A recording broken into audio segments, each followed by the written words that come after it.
What is up, everybody? Welcome to The Stack. I'm Alex. I'm Justin. I'm Pete. And on The Stack, we talk about a bunch of books that have come out this week, and we drop some hot reviews right your way. Smoking. Somebody stop me from this first review. The Ultimates, number 2. 10, excuse me. Yeah, I was going to say. Somebody stop me. Stop myself. From Marvel, written by Deniz, art by Juan Frigeri. In this issue, the team is together. Tony Stark is slowly coming back to life, and they are attacking the new Red Skull as we find out some of the history of the Human Torch. In particular, most of this is told from his perspective, and we get some big twists and turns here. Justin, this is one of your favorite titles. You love this. Month in and month in, out. Yeah. You guys all right? Are you having a couple micro strokes over there? Both of you are just like, Abbott, eep, ooboop. Why don't you guys take a lap, grab a little water. I'll talk about Ultimates, and then we'll get back into it. Great. I love this book. This book's all about balance. I think Deniz Camp and Juan Frigeri is excellent on the art, but specifically the writing, I feel like Deniz Camp is able to balance like just great superhero team fighting, attacking this base, taking down a Red Skull. Character, this is all from the perspective of the Human Torch, a character we don't get a ton of stories about. This is not Johnny Storm. This is the robot Human Torch from the original Invaders. Very cool. We get some incorporation of real world ideas into this. Hard to do. And then we get just an excellent reveal at the end that is terrifying and exciting. And still, the pressure and pace of this coming down, this whole Ultimates universe coming to a huge confrontation in 8 months is very exciting. Like, this book has it all. Pete has a question. Go ahead. Yeah, I have a question. I just feel I want to be excited about it, but the problem is I've been reading comics too long. And so let me get this straight. The ultimate situation is, what if, like, hey... Wait, hold on. Spoilers past this point. Go ahead, Pete. Okay, nice. Thank you. Good call. Great call. How'd you know? How'd you sense? Your spoiler sense is tingling there. Yeah. It's either a stroke or I know how Pete works. Yeah. So, what's really cool over in DC is when Robin was the Red Hood. Oh, why don't we do that with Bucky Barnes here and kind of do a Red Hood situation, but it's a Red Skull. What? Oh, I mean, it's interesting you say that. There was this title, there was this guy named Ed Brubaker wrote a while back where he did this storyline where Bucky came back as a character called the Winter Soldier. I know you haven't read a lot of the comic books or seen any of the movies or anything like that, but that's what this is like, not what you just said. Well, either way, it seems like it's a something we've seen before. I disagree. I think it's actually handled really well because it's sort of ticked out. It's because the story isn't about revealing who's under the mask, under the skull, as it were. It's just we happen to get that reveal. So to me, it snuck up on me in a really appropriately done way, and I enjoyed it. What about the Neymar butterfly situation? You didn't think that was fucked up? Just pin him up against a board like he's a butterfly or something? No, I think that was cool. Yeah, it was a great trophy. I have plenty of humans pinned to my wall. What? Half humans. Sorry, half humans. Yeah, he's an Atlantean mutant, Alex. I thought this was great as well, particularly starting off with a scene of Hitler being burnt and the whole speech that Jim Hammond gives I've deleted a lot of my memories. I deleted this important one and this important one. But you know what I keep? Burning Hitler. Burning that Hitler. What's my rainy day? Burning Hitler. Right. And that's his Ted Lasso, Pete. To get, instead of believe, it's Burning Hitler. I have a sign right over the door. Pete, to get back to the point you were making, we don't know exactly what this Bucky being the new Red Skull means, but the whole idea of the entire issue is how fascism doesn't go away, it just gains other forms, and that is what we are getting. So you've got to always be burning Hitler, is what you're saying. Yes, that actually is, I know you're making a joke, but that I think 100% is the punch Nazis Jack Kirby idea they are trying to get through in this issue, and that comes through in Captain America being presented with his worst nightmare, which is somebody that he loves and cares about has also been corrupted by this terrible world. So it gives them yet another thing to fight against that, just like in our real world, we may not be able to wipe out entirely. And here's the genius, or the smart choice here, is that we're not getting this from Cap's perspective. We get it from someone else's perspective, someone who is sort of unemotional as an android, Human Torch. And that, I think, is such a strong choice because it lets it be information. It lets it be observation. And that just makes for a story that we haven't seen before, I would argue, Pete, because we've seen Cap being pissed that Bucky is fucked up a ton of times. We get it from an outside perspective here, and I think that's why it works. Yep. Why don't we move on and talk about Secret Six, #1 from DC Comics, written by Nicole Maines, art by Stephen Segovia. Here we are following up, for the majority of the issue, mostly on Absolute Power. Amanda Waller has been locked away. Pete is getting jazzy as heck. And Dreamer, John Kent and John Kent's boyfriend, Jay Nakamura, have a very complicated relationship for a variety of circumstances I will not describe here. But what I think they do really smartly and really well in this book is use those insanely complicated people dying and coming back and going through dreams complications to give some really palpable drama in this book that plays out here, but never forgets about the superheroics in the middle of this, as the plot of the book is Amanda Waller is missing, nobody believes them for whatever reason, and they have to figure out where she's gone and why. So I was very excited about this. I think this is another winner in the ongoing Dreamer storyline. Really like Jay and John as supporting cast members here, and there's some fun action stuff and twists that happen throughout. Yeah, I agree. This is a lot of fun. Fun cover. I love how exciting this is. Great story, cool team, great setup, awesome art. I feel like this is a solid first issue. Like Alex said on the live show, I was a fan of the Gail Simone Secret Six, so I was excited to pick this up, and I think they did a great job of really kind of setting this world up in an interesting way. I mean, I would say, I agree about Gail Simone's Secret Six. This feels very different. It feels like it's coming at it from a completely different angle, using a lot of continuity on the front end, and then maybe landing there in a sort of more classic Secret Six story. I also really like Dreamer. I like the character choices here. I did want to highlight one thing that I thought was really funny. There's a moment where Dreamers were in her internal monologue, and she's like, just like in my dream, it couldn't be.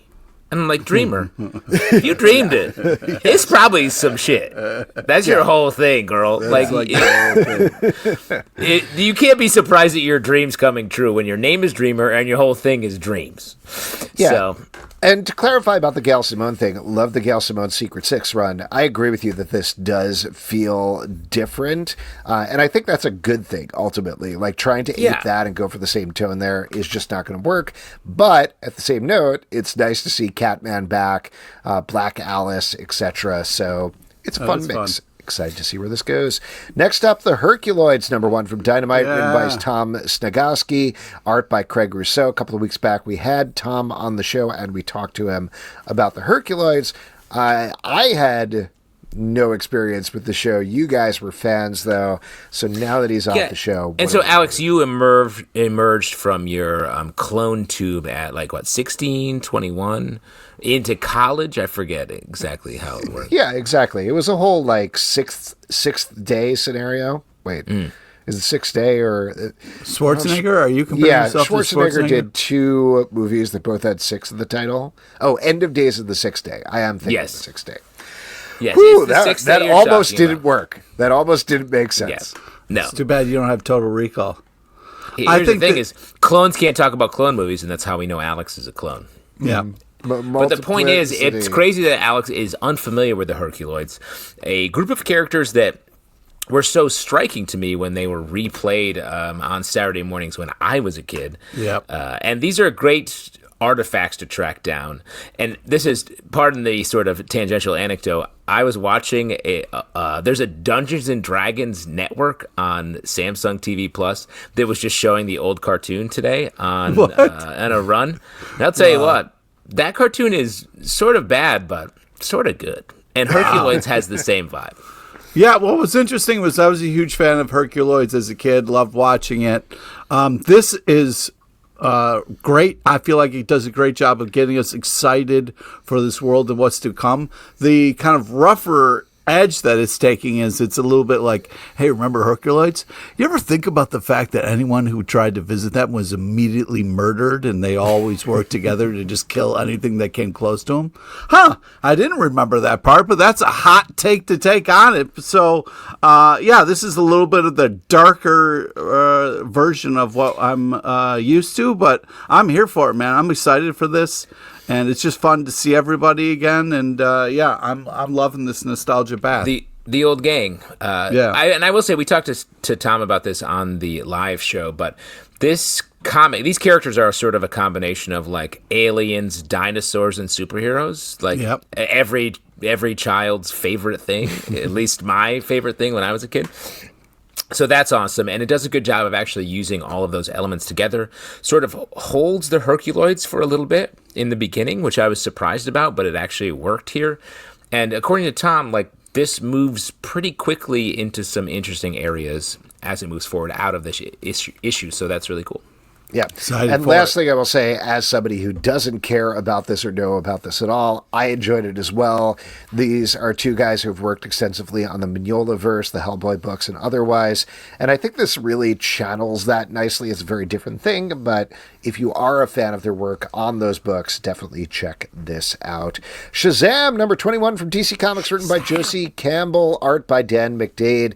This is, surprisingly to me, the last issue of this title. Oh, man. Which is really unfortunate, and it's doubly unfortunate because 2 issues back, issue 19 was this great cliffhanger where Mr. Mind took over the entire world, and I was like, here we go, huge Shazam event incoming. Next issue was a very fun, very lovely one-shot that was out of that continuity by Cena Grace. Again, very fun, and I was like, this issue, getting back to it, I was like, great, here we go with the Mr. Mind thing. It's going to last all the way, I'm sure, to issue 25, except not at all. And Josie Campbell is a pro, so she does a good job of wrapping it up as ably as possible. But man, you can just feel reading this issue where this was initially like a 4 to 5 issue arc at the very least. And it's a real bummer because this was a really good, really fun, all ages book that I really enjoyed. I wish there was more of it. Yeah, I agree. I felt like every time I read this, I was surprised how much I liked it. I was kind of like, oh, yeah, this is great. And they did such a great job with this book, and it is all ages, but it really hits on a lot of different levels. So this was impressive comics, so it's sad to see it go. This did wrap up nicely, though, in a good way that's worth checking out. So, yeah, I hear what the Zalbatron saying of it. It felt like a bigger story that had to kind of get condensed, but it still landed in a nice way. So definitely think it's worth checking out. Yeah, was it Mark Waid that kicked this off and did the first 12 to 15, and then Josie Campbell took over? And again, I liked Mark Waid's run on it, but I think Josie Campbell brought a different energy that really was working here. And like Alex is saying, or like we're all saying, like it's especially sad to see that go when a comic is really clicking a character that can be difficult to sort of find the right niche for, like Shazam and the rest of the family, the Shazamly, as Alex says. I love saying that. You do. So, it is sad to see it go, but this issue closes it out in a fun way. And I hate to say it, but it's a great cover. That's something Pete says. It is a really good cover. This is a great piece of Shazam art. It's really nice. Now, we're going to move to a big event of Marvel, but we're not going to the Doom Room because it is time for the X-Man hunt to begin. What? I know. We're on the hunt. We're on the hunt. Move over to Blood Hunt. It's time for X-Men Hunt. As we all know, X-Men don't have any blood. Yes, famously bloodless. I have nothing else to say about this. No, so this is a very concise event. that is running just over the course of this month, over 8 issues. We got 3 issues this week, so I'll just read them off now, even though we should probably talk about them each a little separately. We should. Kicks off with Uncanny X-Men number 11, written by Gail Simone, art by Javier Garrón. NYX number 9 is part 2, written by Jackson Kelly and Collin Lanzing, art by Francesco Mortarino. And part 3 is Storm number 6, written by Murewa Ayodele, art by Luciano Vecchio. I'll talk with this one first. Yes, we'll talk about the first issue first, but I want to talk about overall here because I was very curious to see, okay, what is this event going to be like? We talked a lot about Raid on Greymalkin, was this weird structure, it was 4 issues, but they kept backing up just in case you were only reading X-Men or Uncanny X-Men. Yeah. So here they have a chance to do like a classic X-Men crossover. From back in the day. Classic Executioner's Song is sort of exactly what came to mind something like that. And I do love that tiny little Professor X who's running across the top of the cover. That's a very fun logo design. He gets a little farther every issue, so that's very cute. Oh man, that's fun. It is very fun. What is going on here? I have things that I liked about each of these issues individually, but we start off with Uncanny X-Men with Professor Xavier in prison being like, no, this daughter of mine in space, she's in trouble. I got to get out of here. And they're like, oh no, nothing we could have done to stop Professor X from getting out. And the next issue is like, well, I'm in New York for an unrelated reason. And then the third issue is like, now I'm all the way in San Francisco with Storm. I cannot get a grasp on this overall story at all. Well, you see how it works is he's taking planes from different locations. Yeah, you want to see him on a plane, Alex? Yeah, exactly. I don't want to see him on a plane, but I do want. What about a train? Nobody seems to be chasing him right now. Like he's on an X-Man hunt, and nobody seems to be chasing after Professor or X. care. Yeah. Well, let's talk about Uncanny X-Men a little bit. I think first off, very cool cover. But I really love the badass kind of like Deathbird moment we got in this. I thought that was great, and I would like some more of that. But yeah, this is just Charles being a dick to everyone. This is classic. And he's like, I'm going to go help my daughter. I don't care if I kill everybody in the process. And it's like, cool. Well, I think to slow it down a little bit, I think there's... Justin, slow it down. We got to slow it down because there's too fast. I want to start in sort of with a couple points to get into this. Because I think the way Charles Xavier has been sort of portrayed in the X universe in the last, I don't know, 10 years really has been he's gone from like mentor and like revered figure to like basically a villain. Yep. At the very least, everyone is like, well, you can't trust him, and at the most he's like, get him, he's killing people. So I think that's problematic for the way this story is structured, where, like you're saying, we are literally riding with him and meant to root for him escaping. Despite the fact that in this first issue, the Uncanny X-Men, it's the team trying to get him on behalf of the villain. I was like, this is a weird topsy-turvy thing. Mm-hmm. Right. So, A, that's where we are, and that's a little uncomfortable storytelling position. B, we have the fact that he is the father of Xandra, with Lilandra is the mother, Deathbird, her sister, a mutant, in space. Something that is true in continuity, but is not really said in this comic. Mm-hmm. And I think they should say that, because that would help. That would make me realize, yes, Professor X should want to do anything he can to save his family. And if they had just set that up a little bit more, I think this whole event would play much stronger. I like this. I like the way each of these 3 issues tells us a little bit about Professor X from a slightly different perspective, which I think tracks. Like in this, the Uncanny X-Men issue, he is sort of like cautiously approached by his students. He's a hero and a villain to them. All of them, it feels like, in this issue. And the NYX story, they're like, yo, you're a fallen from grace. He's almost like a canceled figure for them. Yeah. And that's interesting. And then in the Storm issue, he's sort of like an equal almost. I mean, she's super overpowered right now, Storm, because of her work with Eternity, as we've seen over the course of these issues. Well, come on, dude. Let's slow this down. I'm just saying. Stop trying to get ahead of yourself. To your point, Alex, it feels disjointed, but I actually like the different flavors each book is providing. I just think they have, he's a difficult character because he's inconsistent, A, and B, they didn't set this up properly. Okay, so then we get the NYX one here, where everybody's talking about the seed. And real quick, ignoring everything you said and moving on. I'm not ignoring. He said his thoughts very nicely and concisely. Is there anything else you want to say about this issue? Because I actually think this issue was one of the better Uncanny X-Men issues across all of the storytelling. I was surprised how much I liked this, even though this is kind of chaos candy. But I do think that it's... I was surprised how much I liked this. Chaos Candy is like Good and Plenty's, or like, what do you think? Like those fucked up Oreos, Alex? No, that's like when you take a Good and Plenty and a Mike and Ike's box, put them all together, shake them up, and then put them back in the box so you don't know what you're getting. Yeah, that chaos, would kill me. That is chaos. Imagine you tried to find a Mike and Ike. I also generally was okay with this, and I think I would have liked it better if anything was followed up in the next 2 issues. But makes sense. Plus, I don't know. I don't understand the whole Grey Malkin prison thing exactly, the way that it's working. Like, just that they are abjectly evil and torturing mutants, but also, like you said, Rogue is working for them, which I know spins off of, I guess, the end of the Raid on Grey Malkin crossover. Yeah. But at the same time, if they had positioned them as like, well, we're trying to do the right thing here, Professor Xavier is a criminal, and everybody's like, we agree. And then they were holding these other criminals, and everybody was like, we agree. And they're like, well, but we're pushing it a little bit. They're like, no. But instead, they are abjectly as bad as like Cameron Hodge holding a bunch of mutants in a prison, and they're torturing the mutants. So exactly. And that's what I'm saying. I agree with you. And I think they're pinning it on, like you're saying, that like Professor X is actually, he committed some crimes. I'm like, make that clear.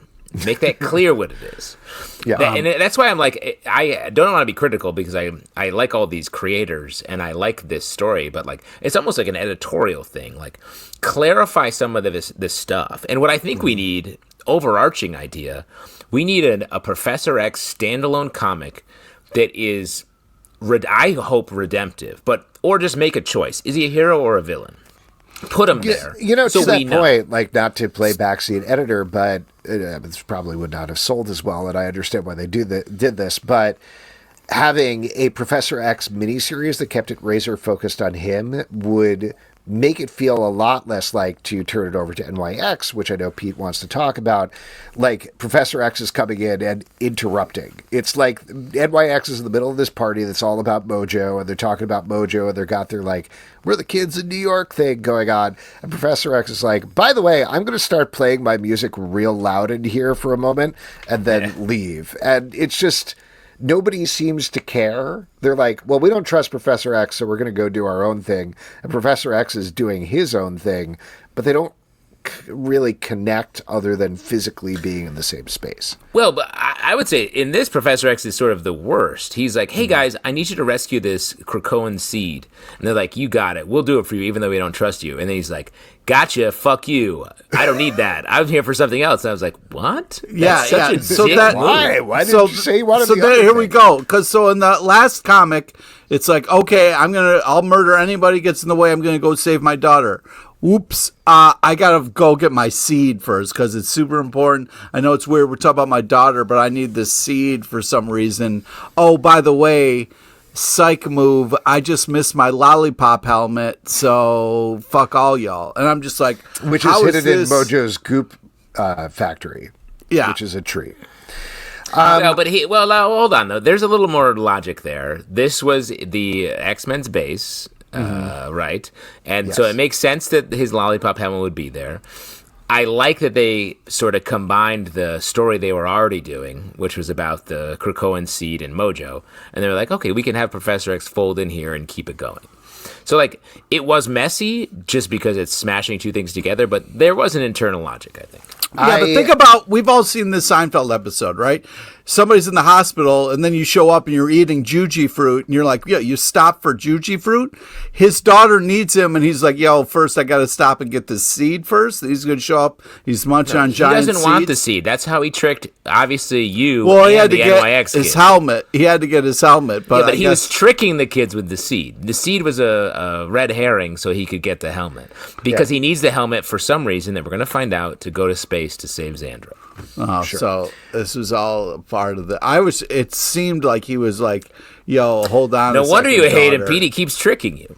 Yeah. I did like all the meta fourth wall breaking stuff with Mojo, where he's talking about like, I finally finished up this plot point from X-Men 23 or whatever it was.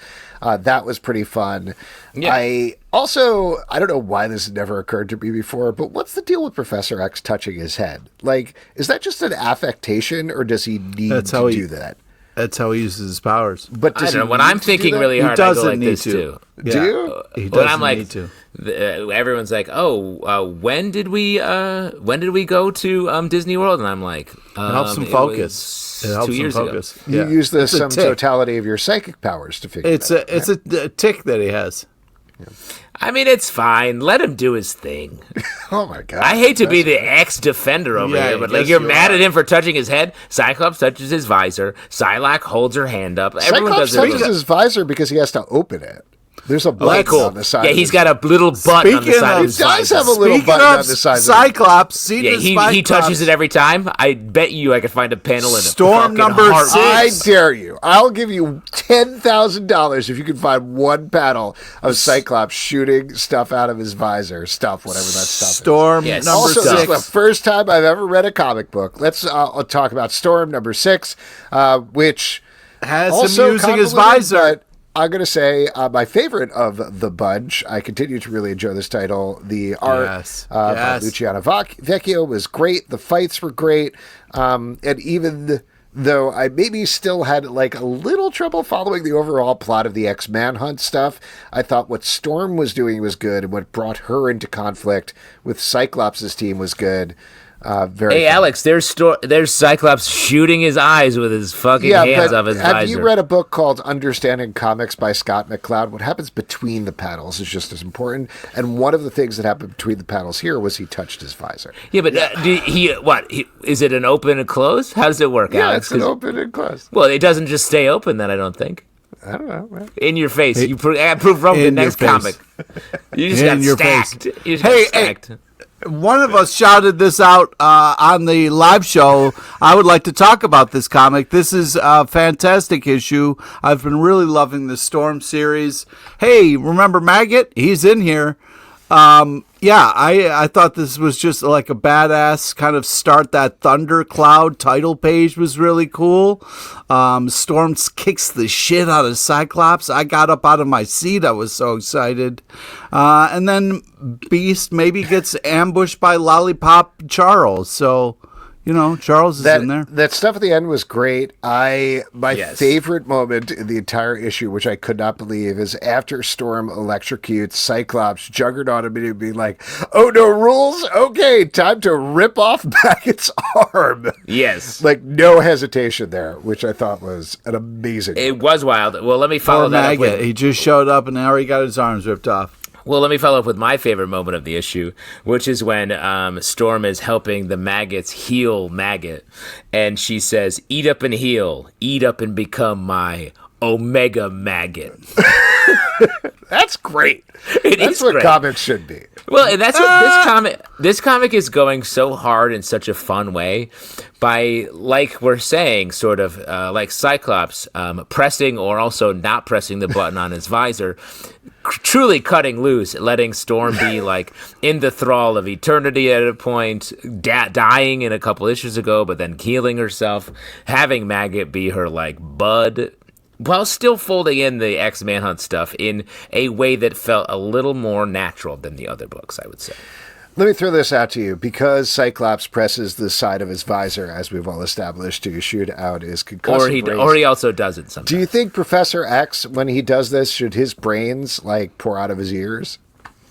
I think more specifically, he should not be able to think at all unless he's holding his hand on the side of his head. He should be like, duh, unless he's touching his head. Maybe at the end of X-Men Hunt. Tex-Mex. Am I in space yet, my guys? Yeah, where's my daughter? Mothra, Queen of the Monsters, number 1 from IDW, written by Sophie Campbell, art by Matt Frank and Sophie Campbell. Pete loves this because I do. You love the sweet love between Mothra and Godzilla.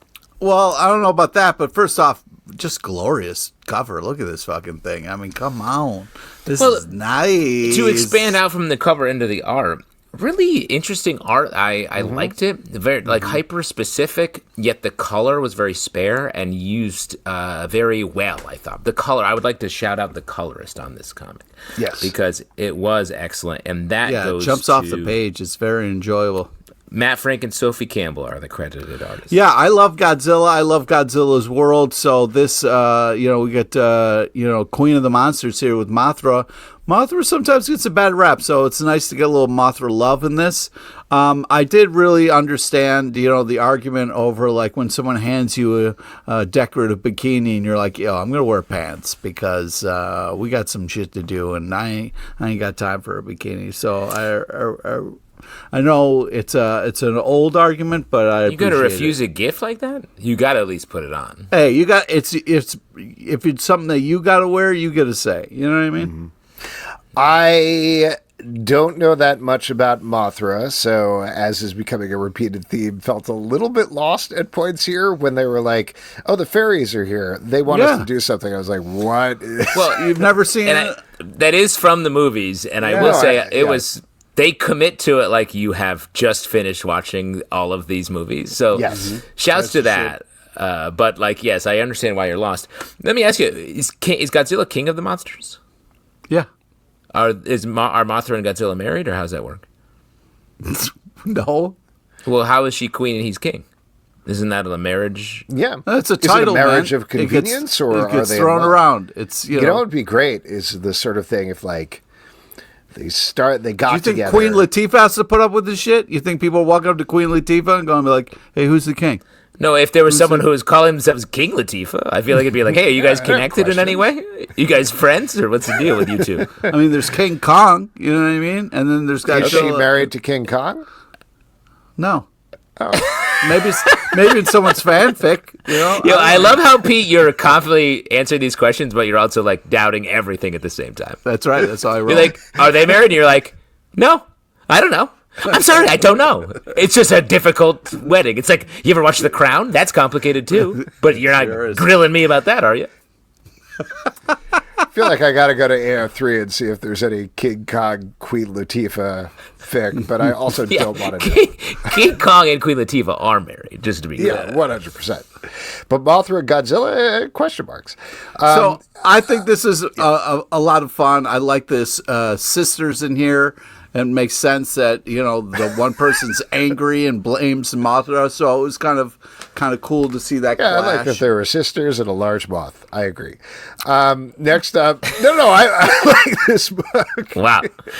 It's just there are sisters. I don't know if that's a quality that I'd be like, good book for. But anyway. No, I'm talking about the two sisters in the books that were separated for 15 years. And then... Yeah. Great. Yeah, I think it's I enjoyed this read. Okay, I don't know what happened there. Two-Face, number 4 from DC Comics, written by Christian Ward, art by Fábio Veras. In this issue, Harvey Dent and Two-Face are really having it out inside their head for who's going to take control of the body. We get a revamped origin story, kind of, or part of an origin story for Two-Face as well. I continue to really like this series. I thought this was really fascinating, journeying through Harvey's mindscape, beautiful art throughout. I like the series a lot. Yeah. Same. Go ahead.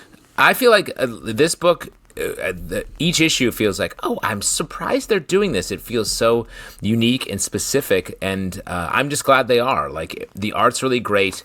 If you're a fan at all of Two-Face, this is just a great exploration. I like the term scarvy that we sort of get for the the dark side of Harvey. There's, yes, like Alex was saying, there's some great origin stuff here and great reveals by the end of it. Really good. Crazy intense cover here. Amazing art. I feel like the artist is the real hero here. I don't know. The twist at the end, spoilers, but the mom reveal, I was a little like, but yeah. You don't like moms? Oh, I like moms. I got a lot of respect for mom, but the reveal, I was just kind of like, I don't know. You're more of a grandmom guy. It hit me a little like anticlimactic. Star Wars Jedi Knights, #1 from Marvel, written by Mark Guggenheim, art by Matabek Musabekov. This is taking place in the prequel era and bringing together a bunch of Jedi Knights for the first time in comics, at least this way. We talked to Mark Guggenheim about this at Fan Expo Norwich. You can listen to the podcast version of that. But what did you guys think about this book?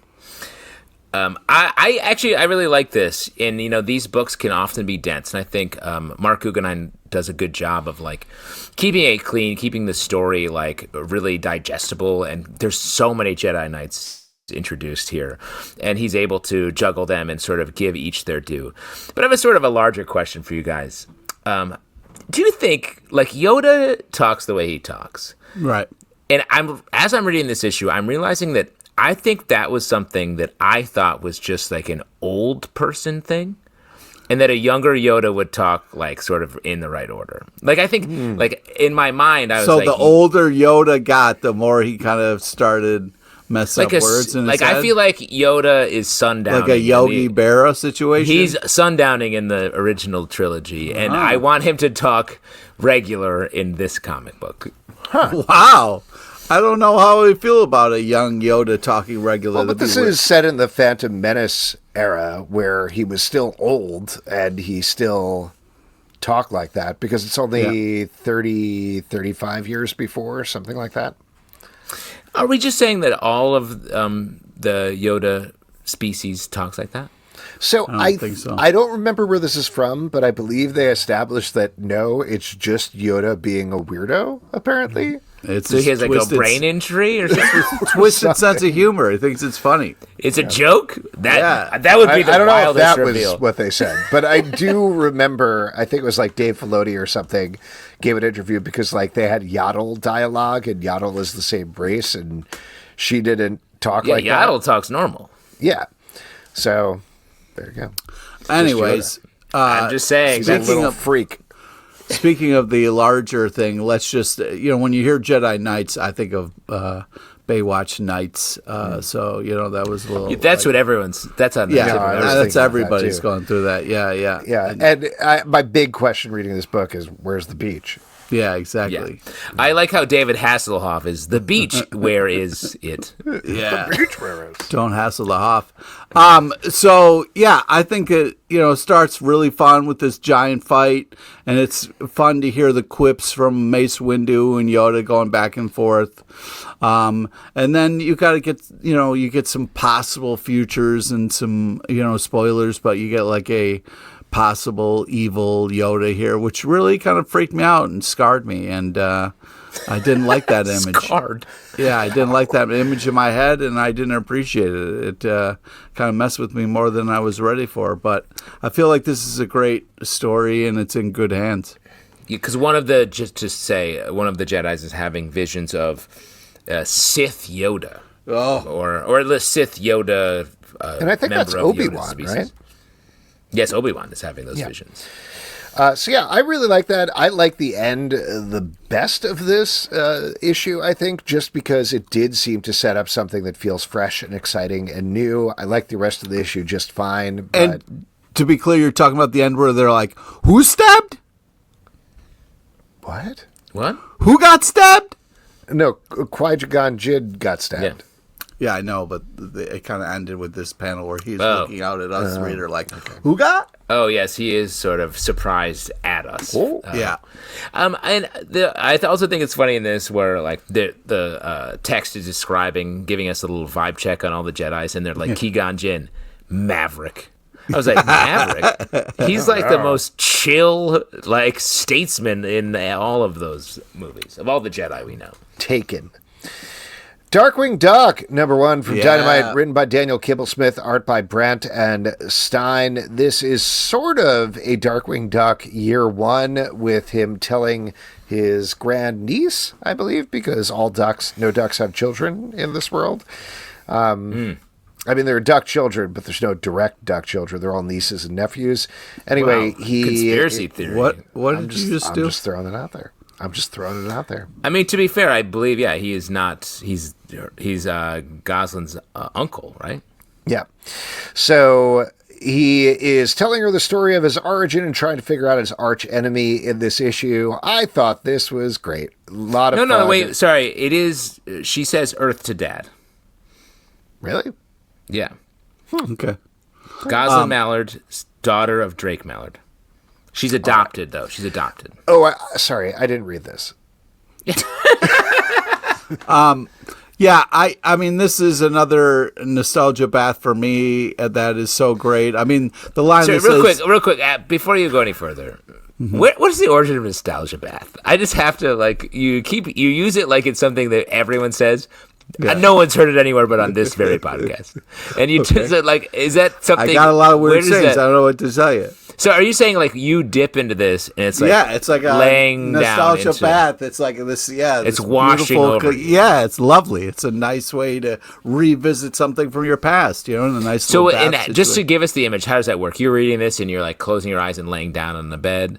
Yeah, or a couch, just kind of just being like, oh man, this is just so nice. Look at how warm. Are you rubbing your is. tummy a little bit when you're doing that? Yeah, describe the rubbing. That got weird. Anyways, I just felt like this was felt like the old TV show. Felt like the animation is similar. It just has a great look to it that makes you think of the old show. The line that I wrote down here. I'm the cold blast of water in the confusing hotel shower of justice. I mean, that's just hysterical. That's just great Darkwing Duck lines there. And, it's really fun and great art, great story. This is a blast. Daniel Kibblesmith captures the tone of the show while refreshing it in the modern world. In this comic, it is great. Reading this, I loved this show when I was a kid, especially this was on such a run of Disney afternoon cartoons that was awesome. But then when they announced the one that was combining superheroes and Disney characters, I was like, oh, hell yeah. And so this definitely does not disappoint. I always think it's so strange / great that this TV show and now this comic incorporated Launchpad McQuack. Why? It doesn't make any sense. They pulled him from DuckTales and was like, we got to have him here. I was like, it's like a Frasier-style spin-off with Launchpad. And, shouts to that. It's weird, but I love it. Who else is he going to interact with? You got to throw in Launchpad. Every other show made new characters. This one was like, well, let's bring Launchpad over. His whole thing is crashing planes. It's literally his whole thing. And he's like, I walked away again. Yeah, but he walks away, so it's fine. Yeah, no, it works. Any crash you walk away from. Batgirl #5 from DC Comics, written by Tate Brombal, art by Takeshi Miyazawa. In this issue, Batgirl continues to wrestle with the legacy her mother has left her. Pete, you love this one. Take it away. Yeah, I mean, first off, this is a glorious cover. I mean, come on, look at this cover. This is glorious here. This is fantastic art. This is art that should be held up and studied for years. Stop yelling at the listeners. Okay, sorry. I love this Batgirl story. I love how much time we're getting to spend in her head. All the mom stuff is very interesting. We don't usually get to see them interact together, so this is just new and fun and exciting, but feels like the old Batgirl we know and love. So I feel like this is a great place for her to be, a little off her game. It's kind of fun to see, and I'm just having such a blast with this. This is the total package here. This is badass, man. Come on. Spoiler, but I love spoiler, and it's a spoiler to say that spoiler shows up in this issue in a cool way. I'm really enjoying this title as well. Like I said from the beginning, I was okay with it, but it has grown better and better every issue, so very much on board. Doctor Strange... Sorry, real quick before we move on, I did want to highlight the art here, which I think... even just in this issue alone, moves through a couple different styles in the different sections of the book. And the book, a lot of books are like, we're going to do a silent issue. And this issue, like, moves through some, like, silent sequences while also having dialogue-heavy sequences. And just really having Takeshi Miyazawa do both in a great way. And the sequence with Spoiler was really cool and different from the rest of the book in a great way. Worth it for the art alone. Doctor Strange of Asgard, #1 from Marvel, written by Derek Landy, art by Carlos Magno. Per the title, Doctor Strange is no longer the Sorcerer Supreme of Earth, so he heads to Asgard to try to be the Sorcerer Supreme there, and things do not go smoothly on his first day applying for the job.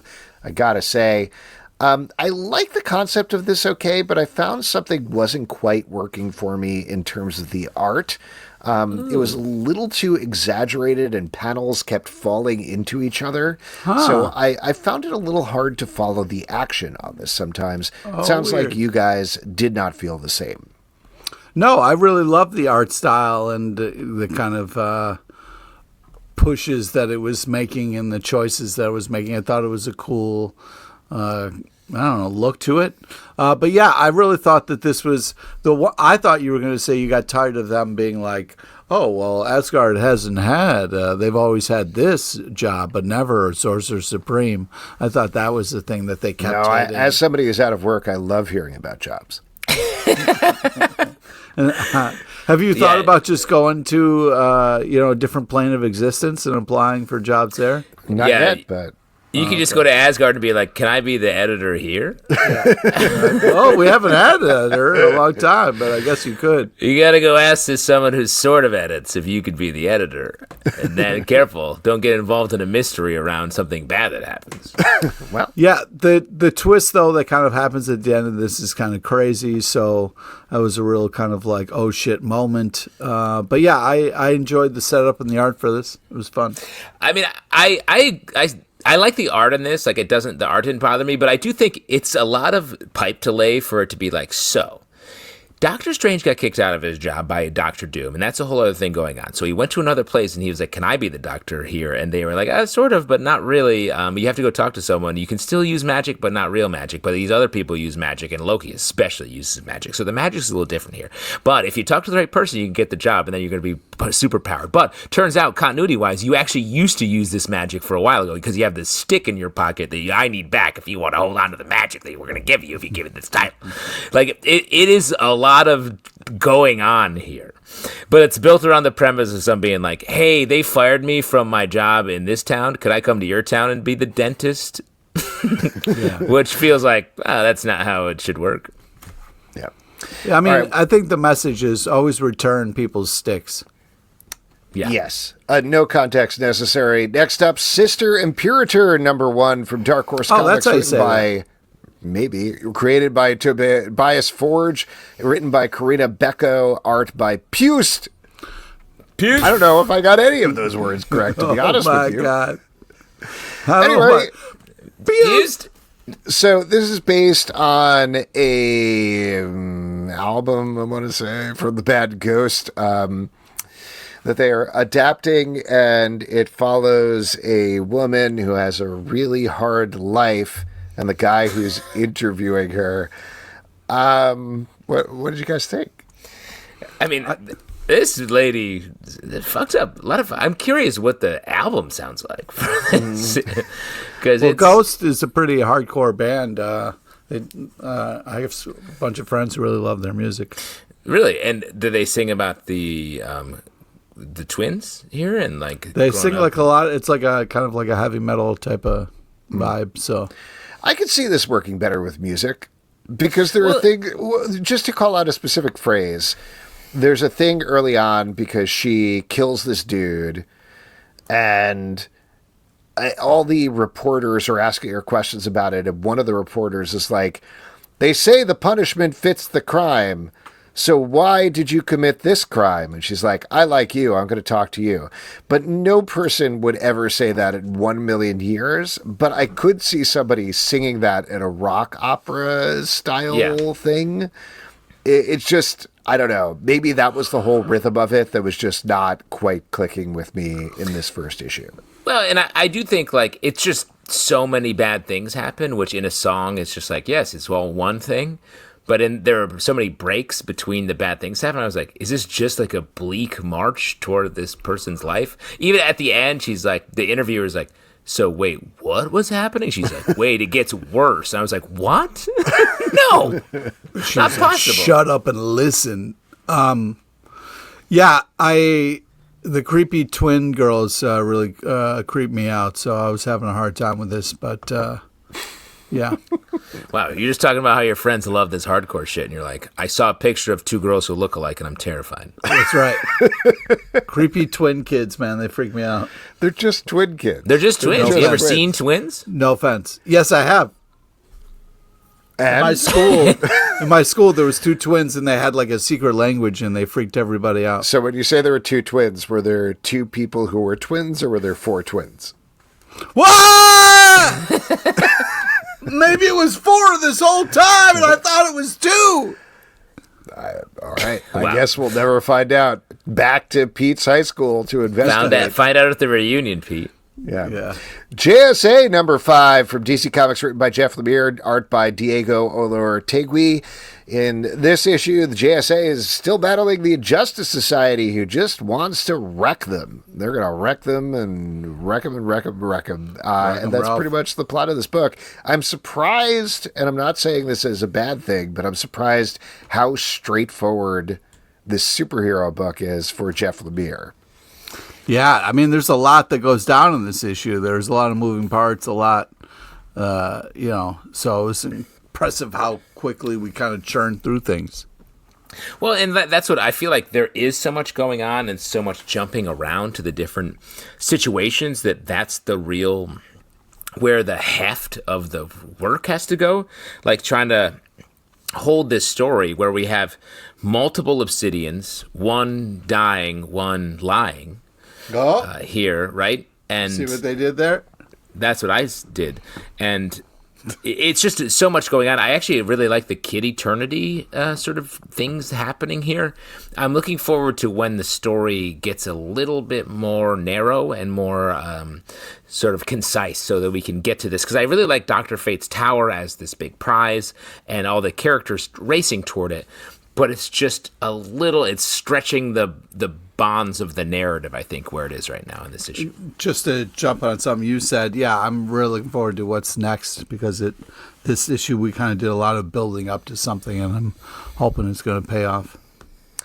Speaking of stretching narratives, Web of Spider-Verse #1 from Marvel, written by Matt Groom, Jordan Morris, Greg Pak, Chris Eliopoulos, art by Luciano Vecchio, Sumit Kumar, Alan Robinson, Federico Vincentini, and Chris Eliopoulos. This is setting up the Spider-Verse versus Venomverse event that is coming our way shortly, and here we're getting 3 stories of multiversal Spider-Man, with one of them going to be chosen as a champion to lead them all. All snark at the beginning there aside, I actually thought this was a very fun collection of 3 stories and change. I like the Spider-Hulk one. I thought Jordan Morris's, I'm forgetting what he's actually called, but like Count Parker, is that the Count, I think. Yeah. Just Vampire Spider-Man was very fun and had a great tone to it as well. Overall, I really enjoyed this. Yeah, and plus my favorite was the Spider toy kind of panel at the back, the comic panel, where you got Sandman and Chris Eliopoulos stuff. Mm-hmm. Yeah, and the sandbox. That was a blast. When I first opened this, I was like, more characters in the Spider-Verse? The one thing we have too many of in the Spider-Verse is spider people. But I agree with you, Alex. I did enjoy this. It's a nice little way of doing it. And I feel like what we're getting at the end of this issue is that they're doing this on the Venom side, too, perhaps next week, which is cool. A good way to give us a little anthology series leading into an event without saying what it is, I guess. Yeah. Next up, Monkey Meat, the summer batch, #1 from Image Comics by Judy Ba. This is Judy Ba's chance to really cut free and do some absolutely crazy wild stuff, all set on an island that has a factory that serves monkey meat made of monkey parts. But that's doesn't really exactly have a plot so much as whatever Judy Baum wants to do. Here we're getting a lot of different stories, one that parodies superhero literature, another one that is nearly silent, among other things. What do you guys think about this book? Yeah, this is a blast. I think it's silly and fun, and the emoji speak, and it's just really kind of a cool, interesting thing, and great use of middle fingers in this. So great art. This is a great time. I love this. Yeah, no, let's not forget to highlight all the other fingers that are out here doing great work, and thumbs. Great all across the board. I like this as well. Great restrained color palette in the art, which was cool, eye-catching. And just tonally and sort of story-wise, this reminded me of like Mad Magazine Spy versus Spy. Oh, yeah. For a lot of it. If you're a fan of that, I think this is a good book to pick up. Justice League, The Atom Project, #3 from DC Comics, written by John Ridley and Ryan Parrott, art by Mike Perkins. The Atoms have finally managed to track down Captain Atom, and we find out more about what has been going on with him. We also get a look at the Atom Project and what is going weird and wrong there. I continue to be pleasantly surprised how dark this book is. There's a whole thing with Atom Smasher where he has been horribly malformed that is really hard to read in a good way. Like, it's purposely like, oh my God, this is so sad. Yeah, this comic, like, which, as we've talked about, is right up against this major DC event, is really just casting nuance on all of these characters in a way where I'm like, everyone's a little bit fucked up and implicit here in doing a bad thing for different reasons. But it's a great story. I don't know where it's going in a way that I find really keeps pulling me along. Interesting. Yeah, I don't know. Lot of Atoms fighting in this. Great art and action, but I don't know. This something lost me on this one. Maybe it's just because Atom isn't my guy or something. I don't know. But there's two of them here, and then a Captain Atom. Yeah, so it's and then it's Atom Smasher. It's kind of really flying over my head. All right, just like atoms all the time flying over your head. Next up, Blade Forger, #1 from Bad Cave Studios, written by Inaki Miranda and Roy Miranda, art by Inaki Miranda. And I will say up front, I was very surprised about this, but I think this is my favorite issue of the week. Whoa! And the reason is this starts out with a very typical narrative of a kid who, from the moment he's born, is destined to be the greatest swordsman of his time. He competes in tournaments throughout all the land that is sort of like a mix of steampunk and post-apocalypse and a million other sort of like fantasy settings. There's monsters, there's giant knights, etc. And reading most of the book, I felt like, okay, I've read this a million times before. I get it. We're going to, see him continue to fight his way up and become emperor, etc. I don't want to spoil what happens in the last third of the book, but it completely recontextualizes everything that goes on there in this way that kind of made my jaw drop a little bit. Like, they give you this 1-2 punch of changing where the narrative is taking place. And then at the very end, they give it this emotional punch that felt to me like almost on par with the way Daniel Warren Johnson does things in terms of, oh, what you were reading this whole time and everything that we've been saying, it's not what you think it was. It's actually this other much smaller, much more personal thing. So very blown away by this book. I went from being like, all right, prove it to me, to 100% on board for issue 2. Same. Like, I felt the same way reading it. I was like, okay, a little intro to a world. A Neo-style hero is rising to take it over. And then there's a point where the story tips across that. And we see, like, him age. And then a great reveal at the end that was so refreshing over the course of it. Like, I agree. This was such a fun first issue. Yeah, I thought this was awesome and loved all the action, like the kind of reveal stuff. And Yeah, I mean, I think we've all been a little kid with our first sword, being that excited and stuff like that. So pretty cool. And I also want to give a shout out to the art, which is very dynamic. Like, it's just very solid characters, but every once in a while it sort of stretches out a little bit into more manga-styled action. There's one shot of him, I think it's, if I recall correctly, jumping upside down and cutting a raindrop in half. Yes. Which feels like it's straight out of anime or something like that. Very subtly done, too. That you just see a tiny panel with a raindrop sliced in half, and I was like, ooh, slick. Yeah, pretty cool. And Pete, you said you were always remember your first sword. How many swords are you on now? What's your still the first one? No, man. Still number one? No, there's a lot of fun stuff. And sorry, just to check, you're not talking about the knives in your cutlery drawer, because they look like swords, but they're supposed to be used for dinner. Or perhaps the swords in your cocktail that usually have a cherry on them. No, those pirate ones, the little plastic ones. Love those, man. Was that? I mean, that probably was your first sword when you think about it. If you went to a bar and they were like, sword or umbrella, what would you choose? Sword all day. Sword always, yes. Really? Always. Yeah. I love those swords, and I'll tell you what, they're fucking dangerous as well. Oh, man. You hand that to a kid, that thing, you could stab a human. Oh, yeah. No problem. Yeah. I'm sure it's happened. But I couldn't believe they handed those to us as kids. Yeah, you I get almost what was pierced called my lip on one of them.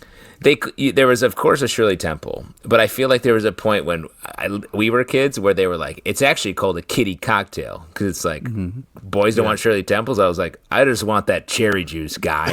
I don't care what it's called.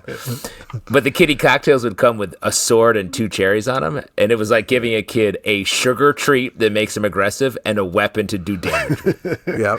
Running around with a tiny sword in one hand, candy cigarettes in the other. Yeah. Living your best life. What a time. Birds of Prey, number 19 from DC Comics, written by Kelly Thompson, art by Juan Cabal. In this issue, we're wrapping up a couple of arcs here. One where Black Canary is potentially going to be assassinated. Don't worry, she's fine. And meanwhile, Barda and Cassandra Cain are trying to get Constantine back from a demon spirit dimension. 2 really fun stories. I kind of thought they would combine or clash together in some way, but Nope. And that's okay. They were a good time. Yeah, first off, cool cover, But yeah, this is really just really glorious comics. I'm having such a great time with Birds of Prey. It continues to deliver. Badass story, amazing art. More of this, please, and thank you. This is the most one of the most consistent comics on the stands. It's excellent, month in and month out.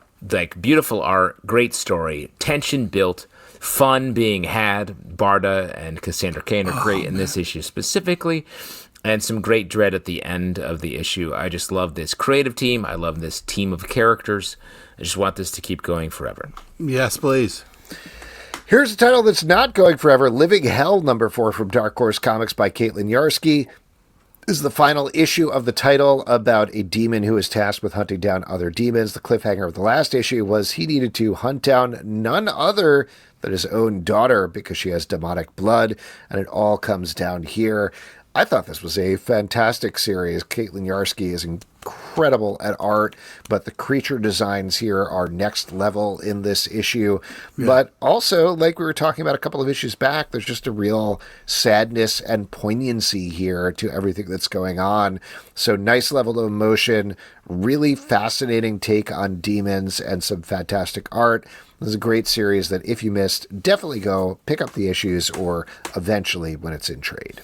Perhaps I was fooling myself, but I thought this was going to keep going for longer than 4 issues. Mm-hmm. And the world that was set up here, I thought was worthy of really continuing. The lines being laid down, I thought, we could get this for at least 6 to 8, 12 beyond. And maybe we'll get more on another title, a second season of this. But I was bummed to see it go because I also really enjoyed it. Yeah. First off, amazing cover. The art and style, to the paneling, to the way this flows. It's just really nice for the reader. This is such a cool, crazy issue. A lot goes down, and the twists and turns. It's just really, really impressive. And the demons and monsters that are drawn here are just really unbelievable looking. And like Zelbatron was saying, the kind of like emotion that you see on the faces and stuff, really impressive. Poison Ivy, number 31 from DC Comics, written by G. Willow Wilson, art by Brian Level. In this issue, we finally get revealed what happened to the marshlands, thanks to some investigation from Ivy. And as you'd expect, it's pretty horrific what went on in this small town. Definitely leading me to think, my big thought coming out of here, other than this title is always good, is everybody's like, in the real world is always like, why do they live in Gotham City? It's so terrible. Here's the thing. Suburbs outside Gotham City, also terrible. Death. Yeah. Horrible. We've had in Batman Dark Patterns, we had that suburb where nobody could feel pain and they completely fell apart. Now we have this marshland that everybody drowned and went insane in. Don't live anywhere is the takeaway. Wow. Yeah. That's why people great stay advice, in Gotham. Alex. Mm-hmm. Yeah. Living in this Stab Town. It was where I grew up on the outskirts. Go ahead. Is it inconsistent for me to say that this is also one of the most consistent books on the stands? Yep. Because it is. And it is. The ebb and flow of the different arcs of this, there's always something boiling. Like to have Janet from HR lean over and talking to an acorn, I was like, right. Dude, the reveal that Janet from HR is working for Big Acorn was just, oh my God, jaw-dropping moment. Do you think she's going nuts? I think she is yeah. I mean, she is. And it's working, yeah. In a big way. You talk to a giant acorn, you are going nuts. Yeah. But I love this art. I love this storytelling. This is an amazing team on this book, and they've been killing it for 31 issues. So it's talking to a big acorn and fucking a crocodile. That's a wild life. Yeah. Plus, you got a guy who's just a suit and a flower. I mean, what the heck is going on here? Oh, flower face. Yeah. Yeah. The underlying dread that this comic has been able to create for 31 issues. We had Kyle Higgins on the live show this past week. Talked about how not a lot of comics last past 30 issues, and this comic that we thought when we first opened the first issue was like, oh, this is a fun limited series. Still going strong, still keeping it going all this time. Technically, it started as a mini-series. Shout outs to Trivia. This was featured, this creator and comic was featured in Trivia, also on the live show. Yeah, if you want to hear some very basic trivia, check it out. And if I recall correctly, I believe it was also a tribute to Gene Hackman. Is that can't be right, but I believe that was correct. How could you ever do those two things at once? Double down on the G's, G. Willow Wilson and Gene Hackman. Okay, all right. That makes sense. I hate that look I just got inside of your brain.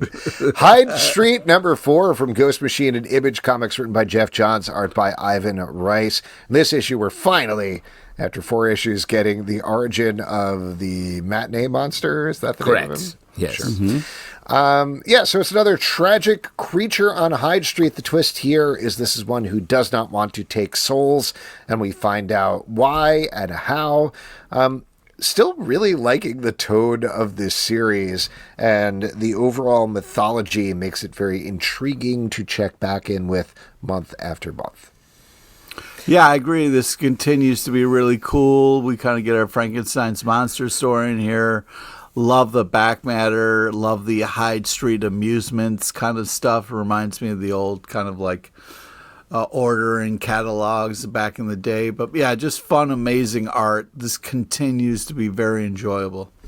I think Jeff Johns is really doing a lot of great work structurally with Hyde Street, and this issue is really cool in that way. We get a great sequence of our main character being put into his Frankenstein's monster's makeup, which I thought was awesome, and then the reluctance of his transformation into being a monster I thought was really great, and his classic Hollywood thing of being like, don't hit my eyes, that's my moneymaker, I thought was very fun and funny. And continuing to build a sort of weird, intriguing, and compelling underlying universe and narrative is fun. The Nice House by the Sea, number 6 from DC Comics, written by James Tynion IV, art by Alvaro Martinez Bueno. In this issue, more stuff is happening between the Nice House and the. Great. Yeah. Stuff happens. That's accurate. That's accurate. There's several pages in here and a cover, and I believe it's going to be released in comic book shops. Wow. And perhaps has been. Yes. Now, things are heating up between the Nice House by the Sea and the Nice House by the Lake. The thing that this issue really drives it on is that the people from the Nice House by the Lake are like, we should become friends with them. And the Nice House by the Sea is like, how are we going to kill them? Yes.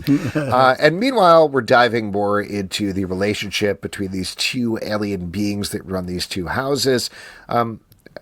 Great series. I don't know what else I could say at this point. It's funny because it's so much big sort of sci-fi fantasy storytelling, while at the same time it's huge interpersonal relationship, like deep dive into the intricacies of how relationships we have, especially when we're young, just live large in our lives for the rest of our lives.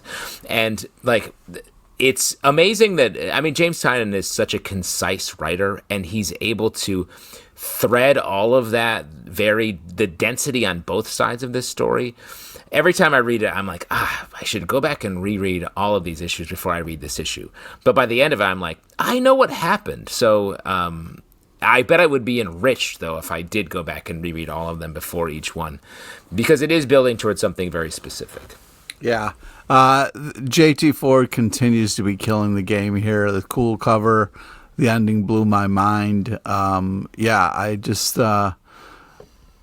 is amazing storytelling and creepy-ass amazing art. Do you ever read this book and think he's probably writing about his friends? Definitely, 100%. Yeah. The specificity, especially of the text pages in here, we get 3 email-based text pages. I was like, by the third one, I was like, did he write these to someone and then just put them in here? Yeah. They feel very real.